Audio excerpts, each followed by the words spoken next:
Et bonjour tout le monde, on se retrouve aujourd'hui, on est mercredi, et du coup, on est aussi le jour de la sortie de la mise à jour de février 2026 sur Training Peaks Virtual. Alors pour ceux qui connaissent pas, c'est une plateforme d'e-cycling, donc c'est un compétiteur à Zwift qui est rattaché à Training Peaks, donc une grosse plateforme qui est notamment connue pour les entraînements, les workouts, les coachs, etc., mais qui fait aussi des group rides, qui a aussi les pacers, du freeride, des courses, etc. Donc c'est sur cette plateforme qu'on organise tous les mercredis l'Omnium, qui a lieu dans une vingtaine de minutes, qui fait partie du coup des événements Featured, donc les événements mis en avant, qui sont des événements gratuits. Si vous voulez tester la plateforme, il y a à peu près 1 ou 2 événements tous les jours, notamment en soirée pour nous les Français. Du coup on va faire une petite review de ce qui a été sorti sur cette mise à jour. Donc ça c'est juste les nouveautés. Alors pour les plus perspicace, pour les plus observateurs d'entre vous, vous verrez qu'il y a un nouvel onglet Achievements au-dessus, avec du coup des petites carottes, on va dire, pour ceux qui aiment bien rouler et un peu se sociabiliser, donc histoire de plaire à ceux qui aiment bien l'adrénaline d'aller collecter les achievements. Donc il y a à la fois des choses qui mettent en avant les fonctionnalités de la plateforme. J'aime bien celui-là, par exemple le dispatcher, qui met en avant le fait qu'il y a une app compagnon qui va avec la plateforme et qui permet de contrôler un petit peu son ride. Il y a aussi évidemment le fait de compléter les différentes routes qui existent sur la plateforme. Donc il m'en manque une, qui doit être ici au milieu, je viens de voir, voilà, donc il m'en manque une. Et il y a les World Routes aussi, alors j'en ai déjà fait la plupart, mais ça n'a pas compté, donc il faudra les refaire. Et du coup ils ont rajouté aussi dans la mise à jour 2 nouvelles routes, Michael Gate et le mont Fuji au Japon. Donc voilà. Donc ça c'est les premières nouveautés. La deuxième grosse nouveauté, qu'est-ce qu'ils ont fait? Ils ont fait... Alors c'est pour ça que j'ai organisé un événement. Top.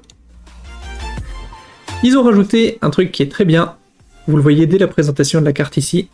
Ils ont rajouté la vraie topographie et ça c'est génial. Autour de votre circuit, donc avant, il y a toujours eu la possibilité depuis à peu près septembre de venir avec votre trace à GPS pour la rouler. Là maintenant ils en ont préparé une dizaine, donc il y a déjà des courses très connues on va dire qui sont déjà disponibles maintenant sur la plateforme et vous pouvez toujours venir avec les vôtres. Jusque là la route était bien modélisée avec la bonne pente, les bons tournants, etc. Mais tout ce qui était sur les abords de la route était modélisé de manière complètement random. Donc quand vous rouliez à côté d'une montagne ou d'un canyon, ça pouvait être plat, ça pouvait être une montée, donc ça n'avait pas de sens. C'était aléatoire, donc c'était fait comme ça. Maintenant, ce qu'ils ont fait, on va les regarder un petit peu, c'est que autour de la route, ils prennent enfin la vraie altitude. Donc ils récupèrent les données, je sais pas d'où, mais maintenant, quand vous roulez à côté d'une crevasse ou d'un canyon, il y a une crevasse ou un canyon. Si au loin vous avez une montagne, eh ben il y aura une montagne, etc. Et la deuxième chose qu'ils ont faite aussi, c'est de prendre, comme vous avez vu, la vue satellite, et du coup, elle est projetée sur les montagnes, donc pour tout ce qui est au fond, etc., ça marche extrêmement bien. Donc les deux choses sont un grand pas en avant pour moi pour l'immersion, en tout cas quand vous faites des parcours que vous avez déjà fait par le passé, que vous connaissez un petit peu, c'est beaucoup mieux. Je regarde les notes un petit peu pour pas oublier trop de choses. Donc sur les nouvelles routes, ils ont aussi ajouté 2 choses. Donc pour l'instant c'est limité aux routes que eux proposent. C'est le changement de surface de la route, donc qui impacte aussi le coefficient de roulement. Donc quand vous passez des routes macadam aux routes gravel, vous allez rouler moins vite sur la route gravel. Donc il y a le changement de type de route qui a été instauré. Donc c'est plus forcément sur une boucle. C'est pas un seul type de route, vous pouvez en croiser plusieurs, donc ça c'est chouette.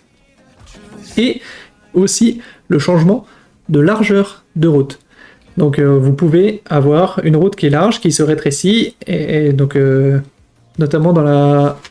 Je sais que je l'ai vu sur la route qu'ils ont proposée en Angleterre, où vous arrivez dans un village, il y a la côte en pavé du coup, donc vous passez du macadam au pavé, et la route passe à peu près à la moitié de la largeur, donc ça impose de batailler un petit peu en course pour se positionner parmi les premiers si vous voulez pas être trop freiné à l'arrière du peloton. Donc ça, c'est des bons ajouts parce que ça modifie aussi un petit peu ce qu'on peut faire en termes de tactique de course.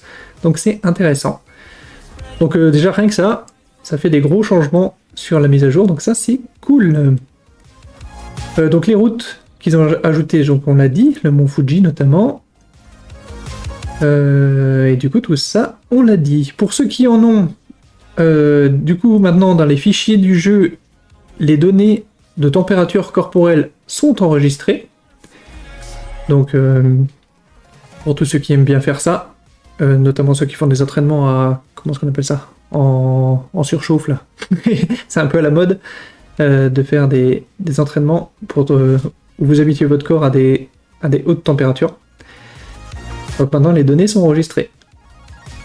Et du coup dans le monde normal, bon ça on verra sur l'Omnium après, lui aussi il a été amélioré, donc ils ont retouché un petit peu les graphismes, donc notamment les types de surface de route, et ils ont rajouté des décors un peu partout, histoire de continuer à rendre le monde commun, donc les îles normales on va dire, plus attrayant.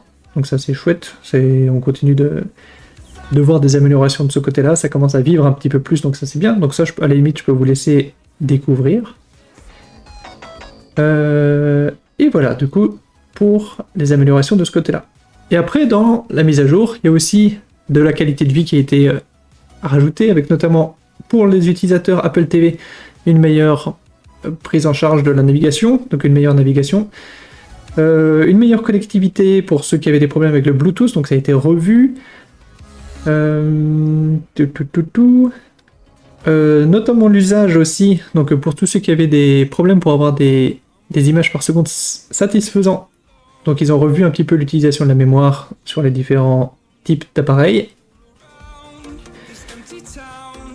Au niveau des coursiers, ils ont revu, on en avait parlé un petit peu parce que ça fait 15 jours que c'est déjà en prod. Donc ils ont revu un petit peu leur manière de calculer les classements. Donc au niveau des contre-la-montre, il n'y a plus que les épreuves de contre-la-montre qui font varier le classement de contre-la-montre. Et au niveau de la montagne, ils ont revu un petit peu aussi comment les différentes difficultés étaient scorées, et notamment l'emplacement des différentes montées dans le parcours pour scorer la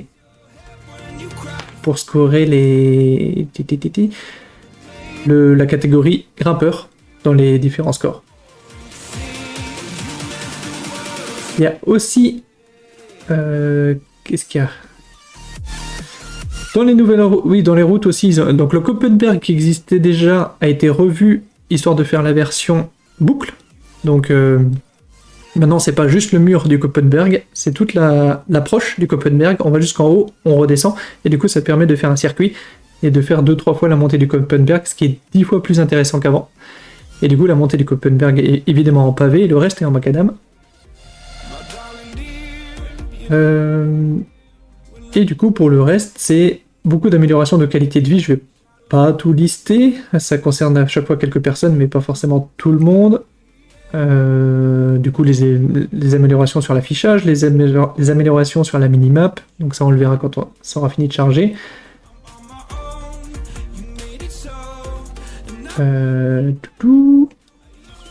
Donc au moment où, avant de charger, on avait déjà vu que la minimap était correctement chargée.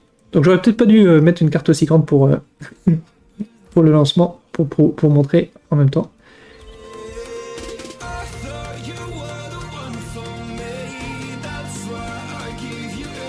Ils ont remodifié aussi, ils ont remis un petit peu à jour les différentes routes dans les courses qui étaient là, parce qu'il y avait quelques irrégularités dont on s'était plaint, donc ils les ont refaites, ce qui explique aussi qu'ils n'aient pas automatiquement mis les achievements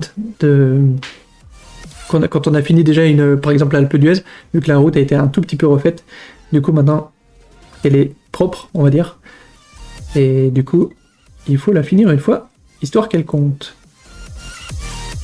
Il y a des améliorations du coup pour la prise en compte de des fichiers de workout générés par ChatGPT. Donc je sais qu'il y en a pas mal qui l'utilisaient, donc normalement au niveau de la compatibilité c'est mieux. Ils ont revu le filtre, pour ceux qui aiment bien dans les chats, ils ont revu le filtre qui dégageait certains mots qui étaient jugés grossiers mais peut-être à tort. Ils ont amélioré la clarté des messages de performance verification.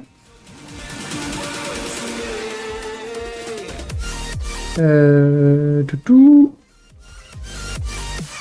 Et après ça, au niveau des bugs, parmi les plus importants qu'on peut signaler, il y avait le fait de, quand on passait d'une course GPX à une autre course avec des GPX, il y avait possiblement il y avait des bugs des fois où on restait au niveau de l'océan, et du coup ça a été réglé, donc ça c'est bien. Il y avait des bugs avec le mode ERG sur certains home trainers qui ne se déclenchaient pas, qui a été réglé. Il y a aussi ceux qui ont plusieurs écrans et qui mettaient notamment la vue arrière sur le deuxième écran, qui avaient des problèmes à la fois pour afficher et au niveau des screenshots qui étaient pris, qui a du coup été réglé. Et le reste du coup c'est au cas par cas. Du coup, si vous aviez remonté des bugs, il y a fort moyen qu'ils aient été réglés. Là ça charge, ne vous inquiétez pas. Ok, donc là maintenant que ça a fini de charger, regardez un petit peu. Donc le but c'est de montrer ça. Donc ça c'est quelque chose qui n'existait pas avant. Du coup c'est le fait que maintenant quand vous êtes à Bourdoisan, vous êtes vraiment à Bourdoisan, dans le sens où on voit la vallée autour, on voit ce qui se passe, on voit les autres montagnes autour, et ça c'était pas du tout le cas avant. Et du coup ça c'est une énorme amélioration en termes d'immersion. Avant, tout ça c'était complètement random, la topographie ne correspondait pas du tout, alors que maintenant quand vous faites les 21 lacets de l'Alpe d'Huez, vous êtes vraiment à Huez, et vous avez vraiment cette vue du coup qui correspond vraiment bien à la réalité. Et vous montez, vous avez vraiment le panorama comme il se doit autour. Donc voilà. Donc on se laisse sur cette vue. Moi je vais aller maintenant sur l'Omnium, et on se retrouve du coup pour l'Omnium. Tchou tchou. Merci pour ceux qui ont suivi, et pour ceux qui aimeraient en savoir plus sur TrainingPeaks et voir un petit peu une équipe francophone, je vous mets le lien vers notre équipe en commentaire de la vidéo. J'espère que ça vous a plu. Tchou tchou.